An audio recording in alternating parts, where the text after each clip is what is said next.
Opposition 2 के बजाय 3 मार्च कर ले, हुकूमत 5 साल पूरे करेगी। वजीर दाखिला शेख रशीद का चैलेंज।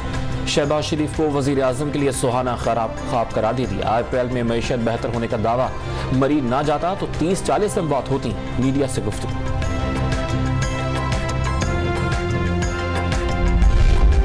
विफाक ने सिंध को एक बार फिर सेहत कार्ड प्रोग्राम में शामिल होने की पेशकश कर दी। सेहत कार्ड मुनफरिद प्रोग्राम, निजी अस्पताल में इलाज का खर्चा हुकूमत उठाएगी।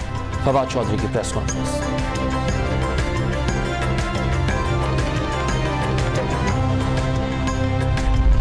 थर में सिंध हुकूमत के 111 तरक्याती मंसूबे जारी। हर स्कीम में बेहतर मेयार और वक्त पर तकमील यकीनी बनाई जाए। वज़ीर आला सिंध का थर पारकर में मंसूबों का जायजा और इजलास से खिताब।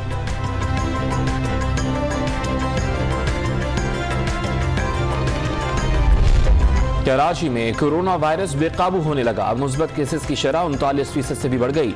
2412 नए मरीज रिकॉर्ड। मुल्क भर में 24 घंटे के दौरान कोरोना वायरस के 4000 से ज्यादा केसेस की तस्दीक। मुस्बत केसेस की शरह 7.8% रिकॉर्ड की गई।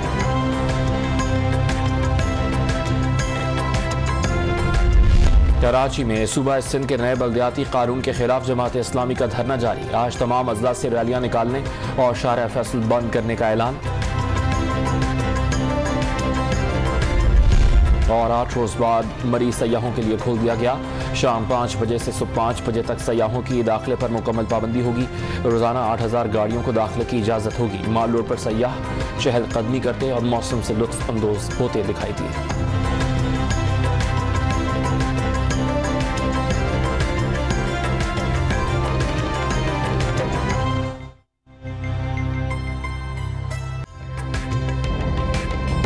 ताज़ा तरीन वीडियोस के लिए हमारा YouTube चैनल सब्सक्राइब करके बेल आइकन प्रेस करिए ताकि आपको मिले हर अपडेट सबसे पहले।